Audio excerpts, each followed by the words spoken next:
Kevin Stefanski feels like his job may be on the line? I don't concern myself with outside type of things.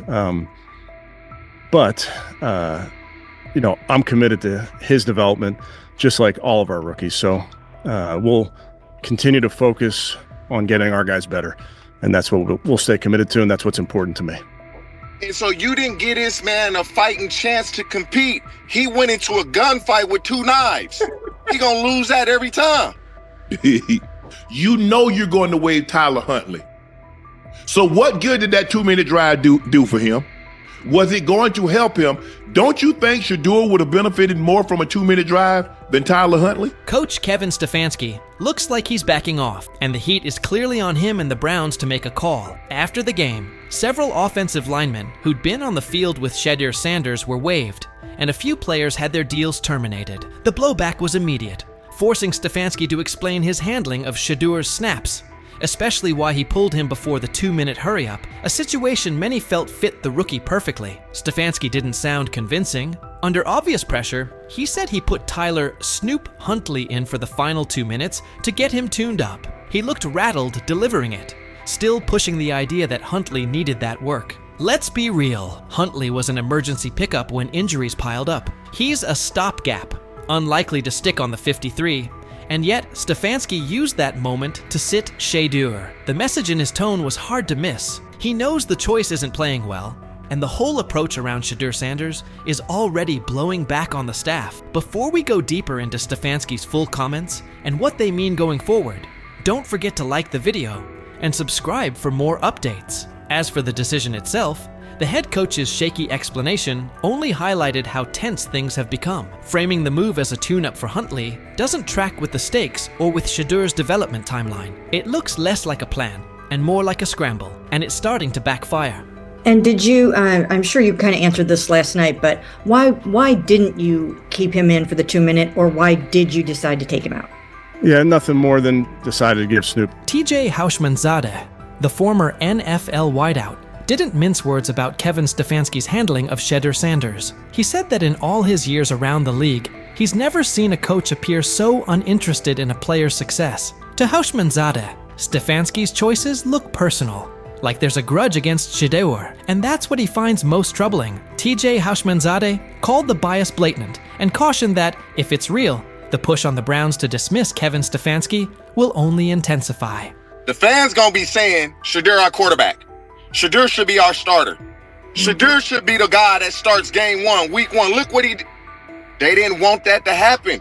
And I don't know what's going on with Kevin Stefanski. It's almost as if, and I don't even want to say this, but I'm going to say it anyway. And that's exactly how it came across. Kevin Stefanski's body language said plenty. He looked like a coach feeling the axe over his shoulder. TJ Houshmandzadeh added that this isn't the first time Shedeur Sanders has been treated this way. He pointed to the opening preseason game, where Shedeur was sharp, yet Stefanski offered no real praise. Now, after what unfolded yesterday, it looks like Stefanski is pushing the idea that Shedeur was at fault, almost as if he's trying to validate the staff's stance that they were right and Sanders was wrong. TJ even suggested it felt like the situation was engineered from the start to make Shedeur come up short.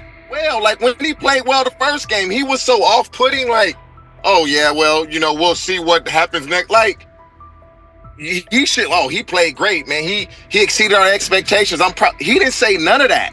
And Right. So to me, it's as if they want him to fail so they can justify doing what they want to do. And Houshmandzadeh's red holds up. From the very first preseason outing, Kevin Stefanski's slant felt apparent. Even after Shedeur Sanders put together an impressive, mistake-free showing, Stefanski declined to highlight him, retreating to broad comments about developing all the quarterbacks and skimming past Shedeur's standout work. It didn't come across as genuine buy-in on Shedeur's future in Cleveland. Now the spotlight is squarely on Stefanski, who seemed intent on easing Shedeur towards the margins. Ironically, the coach looks more vulnerable than the rookie. After weeks of rigid messaging and thin criticism, he's suddenly pivoting, saying they'll concentrate on developing Shedeur Sanders.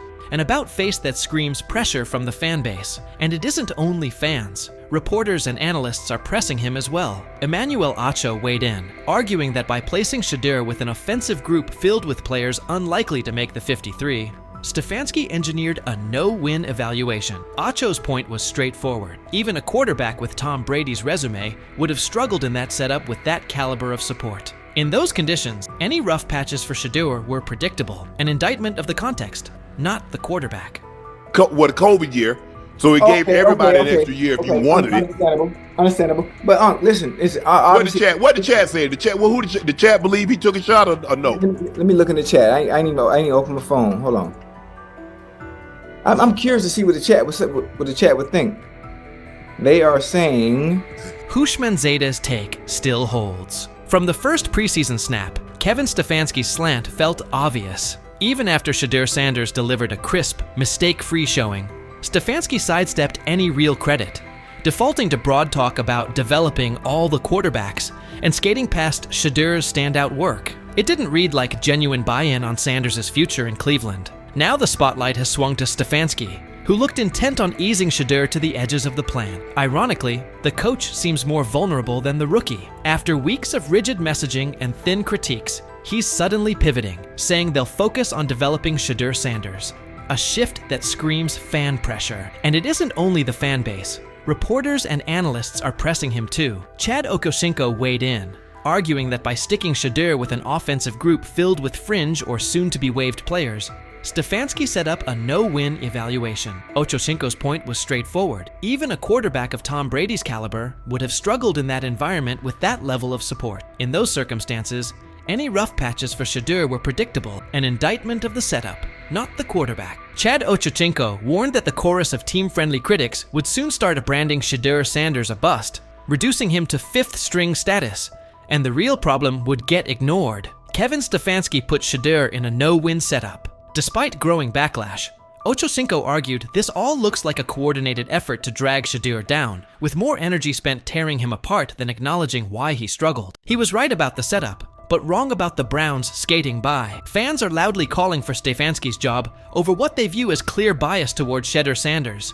and that pressure is only intensifying. Skip Bayless also weighed in, blasting Cleveland's approach as the worst way to handle a young quarterback. He pointed to a recurring pattern. Shedeur has been consistently mishandled by Stefanski and by the organization, and that this isn't a one-off misstep. In Bayless's view, Sanders hasn't been given a fair runway or the right support, and the way the team has managed him has only piled on the pressure, making it even harder for him to succeed.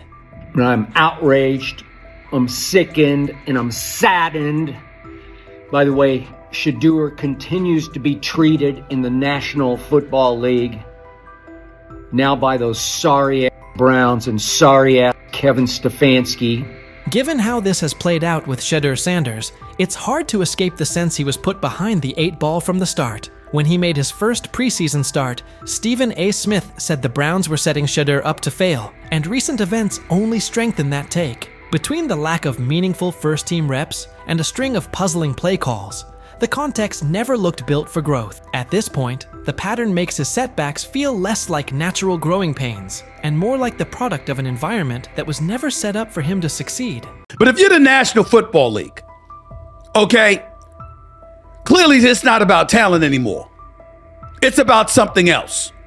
And I'm going to tell you, I spent a large amount of the last 24 hours thinking about nothing more than I was thinking about collusion. The $50 million robbery of Shedeur Sanders, because that's what I just witnessed. Everywhere we've seen, everything we've seen, everybody that has seen him play said he is the one or two in this draft. I love Cleveland picking this kid. The NFL draft is usually a time of celebration, a moment when dreams come true and talent gets recognized. But in the spring of 2025, that dream took a sharp turn for Shedeur Sanders. Instead of a milestone, it became a nightmare. One that might lead to one of the biggest lawsuits the NFL has faced in years. Shedeur, the Colorado Buffaloes quarterback and son of Hall of Famer Deion Sanders, was once expected to be a top 10 draft pick. But instead, he slid all the way down to the 5th round, pick number 144, by the Cleveland Browns. Now, quiet speculation has grown into loud conversations. Reports say the Sanders family is getting ready to take legal action against the NFL and several team owners, accusing them of collusion, defamation, and causing long-term financial harm. And the more you look into it, the more complicated it seems.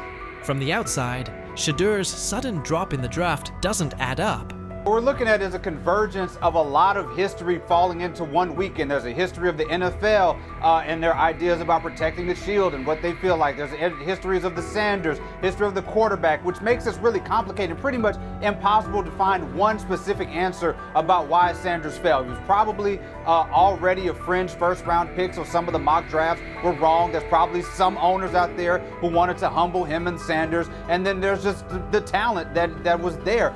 So I'm not, it's okay, I think, to say we don't know what the specific answer is. What I do know, though, and I know it's maybe a little bit of a tangent, but I feel like it's important to say, I want to say this to folks on the internet and folks who are paying attention. This is not the Colin Kaepernick situation. This is important to know. Colin Kaepernick was absolutely blackballed from the league for standing up for folks' rights. This is not what Shedeur Sanders went to. He was embarrassed for 48 hours in the draft, and he ended up going to a Browns team where he still could possibly be a starter on that team because they managed to have half of Wu-Tang Clan's worth of bad quarterbacks, and he can still work his way up to a starter. So this is not the same situation. His career can still end up being okay. Shedeur Sanders led the entire NCAA in completion percentage with an impressive 74.1%, broke several school records, and was right at the center of what many called the most talked about college football storyline in the last 20 years. With months of hype suggesting he wouldn't fall past the early second round, the expectation was clear. But instead, he had to sit through 3 painfully long days.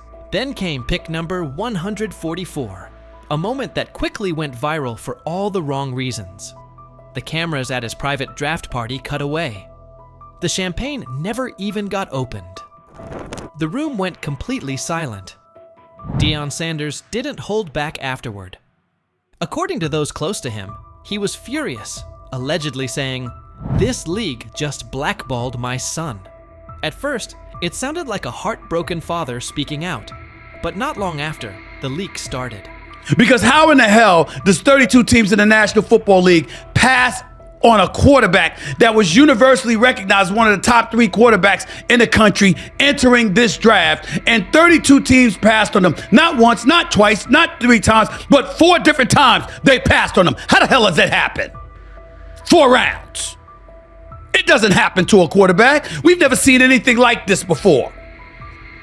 We've seen guys drop because of injuries. We've seen guys drop because of off-field issues, but we've never seen a quarterback projected to be a top 20 pick, universally recognized one of the top 3 quarterbacks in the draft, projected to be a first rounder, in all likelihood a safe bet of a late first rounder, and drop literally to the 5th round. We haven't seen anything like that. So a lot of times when you go to these combine meetings, teams give you things to challenge you. Teams will have a player's worst plays ready for him, and they'll show him his worst plays and say, "Hey, why don't you explain them?" And Shedeur apparently didn't take to it well. And at one point, one of the few teams that actually was interested in him said, "Well, what do you make of this really bad play?" And Shedeur said, "Maybe I'm not the guy for you." That's not the answer. Another moment. What they do during the film and the combine and the meetings is teams will install mistakes intentionally planted in the install, and they want you to catch them.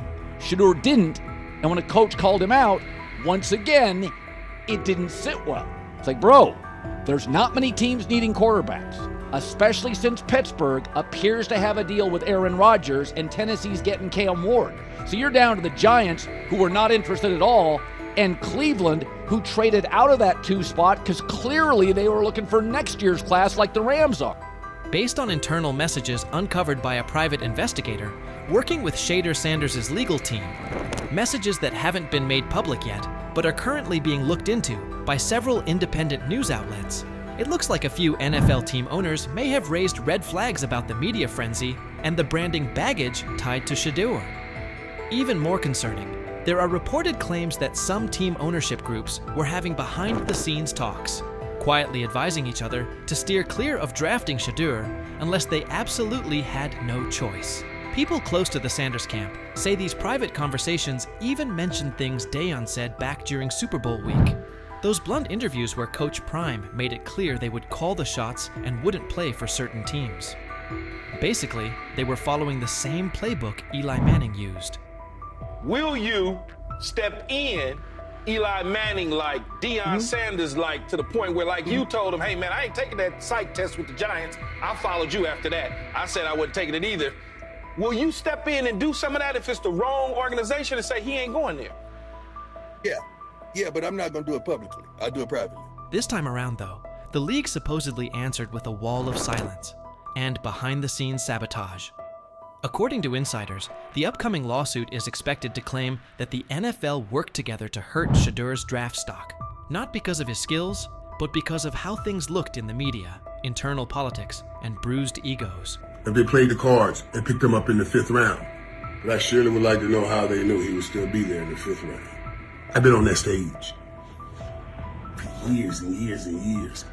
I've never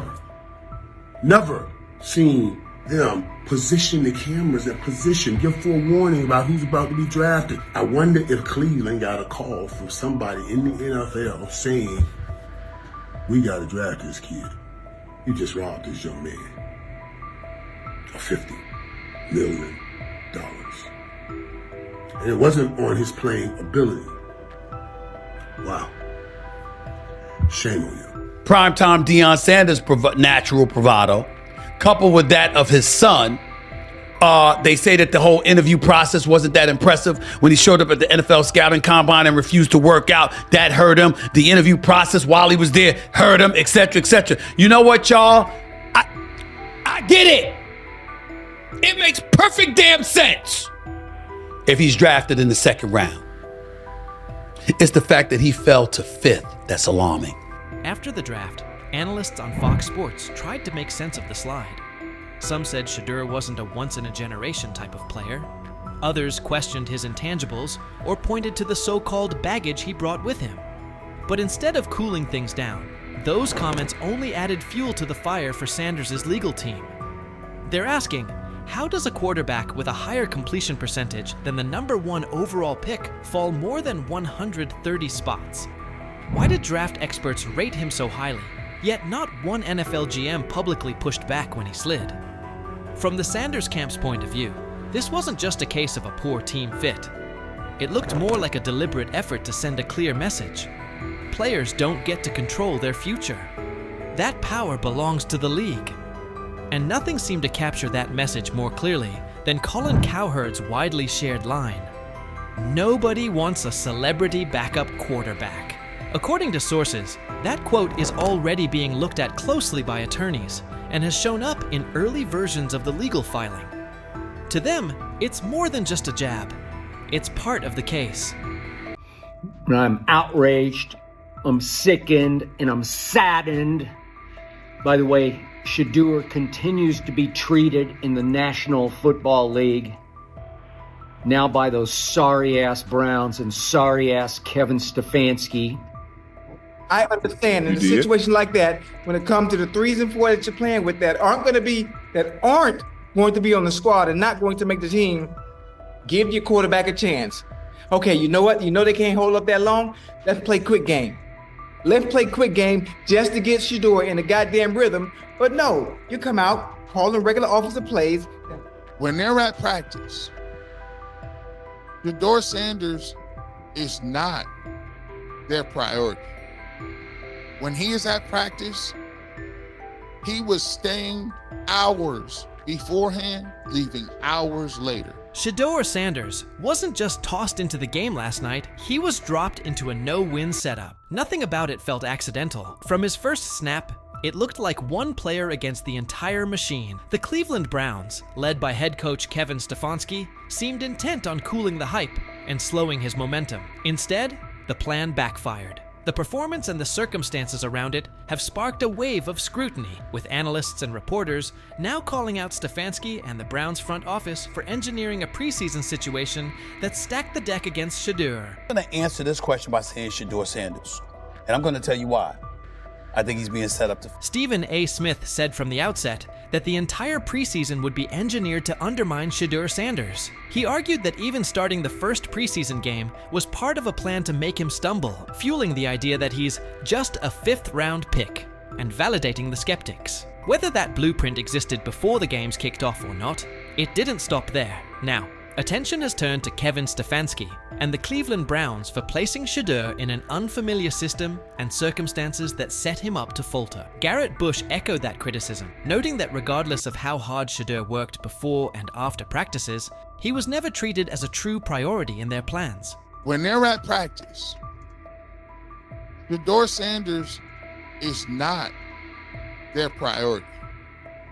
When he is at practice, he was staying hours beforehand, leaving hours later. Kevin Stefanski doubled down, saying his group was executing and placing the responsibility squarely on Shedeur Sanders for the miscues. When pressed on whether having Shedeur work all week with 3rd and 4th team units contributed to the mistakes, Stefanski wouldn't budge. Rather than acknowledge that first team reps might have better prepared a rookie, he waved off the idea and reiterated that his job is to develop young players. But what kind of development plan withholds meaningful snaps with starters, then drops a promising prospect into live action and expects him to run concepts he's never practiced with them? All of our players, Mary Kay, there's things that we can do better, and there's some good moments out there, but that's what our job as coaches, to develop. Skip Bayless weighed in as well, blasting the Cleveland Browns for their handling of Shedeur Sanders and calling it just about the worst approach imaginable. He said the issues fit a troubling pattern under Kevin Stefanski, with Sanders repeatedly mishandled instead of developed. In Bayless's view, this wasn't a one-off mistake. Sanders hasn't been given real opportunities or meaningful support. That treatment has only increased the pressure and made it even harder for him to succeed. I'm outraged, I'm sickened, and I'm saddened. By the way, Shedeur continues to be treated in the National Football League. Chad Johnson added that by surrounding Shedeur Sanders with offensive players unlikely to make the roster, Kevin Stefanski effectively stacked the deck against him. He argued that even a quarterback of Tom Brady's caliber would have struggled in that setup. Analysts have echoed the point, putting the blame on the coaching staff for failing to give Shedeur a fair platform to succeed. Ochocinco also warned that critics would soon brand Shedeur a failure and dismiss him as a 5th-string option, while ignoring the core problem, who engineered the situation in the first place. Despite the noise, he framed the backlash as part of a broader effort to drag Shedeur down, noting that some people seem more intent on tearing him apart than acknowledging the circumstances that shaped his performance. You just beat the guy. And that's okay. You get paid, he gets paid. Sometimes Ocho just gonna win because Ocho was just the better player. Sometimes the defensive back is gonna win. He wins some, you win more than you lose. Right. Despite the noise, Shedeur Sanders never criticized head coach Kevin Stefanski or anyone else. He put the outcome on himself and focused on what he could control. He acknowledged there was plenty to clean up and committed to doing the work. He framed it as a learning opportunity, refusing to let one preseason outing define him. Like a veteran, he owned the mistakes, recognizing he needed better eye discipline on those designed runs and smarter decisions to keep the offense on schedule. He even took responsibility for every sack, stating they were on him. The response was measured and mature, reflecting his grasp of the position and his readiness to improve. No, I gotta watch the film, honestly. I can't say what it was. It's definitely different places where I could got my eyes in better spots and got to the progressions quicker and regards to anything, so all those sacks, they definitely on me. How long can Shedeur Sanders keep absorbing the blame on his own? How long before the decision makers who've steered this process either stand up for him or at least grant him a fair look? More and more voices around the league see this as deliberate. Shedeur cleared the first gauntlet, but he's still tangled in the same net. That's the core problem. Not one preseason outing, but an apparatus that keeps tilting the field. The treatment of Shedeur Sanders forces hard questions about fairness, opportunity, and bias in the NFL. Despite the obstacles placed in front of him, he's responded with poise, owning his performance, identifying areas to improve, and committing to growth. But the larger issue isn't his willingness to learn, it's the structure around him that keeps narrowing his margin for success. His experience with the Browns, being dropped into situations where failure felt pre-written, points to deeper systemic habits. Young players, especially those who don't fit a preferred narrative, get boxed in, judged early, and developed late. This isn't only one quarterback story. It mirrors what countless prospects face when perception, politics, or preconceived roles outweigh on-field evaluation. As analysts and commentators continue to spotlight what's happening, it's clear the conversation about Shedeur Sanders has moved beyond a single depth chart debate. It's about dismantling baked-in biases and delivering a truly even playing field. Shedeur's resilience is real and admirable. The unanswered question is whether the system will evolve fast enough to let players like him do more than survive so they can finally thrive. What do you think?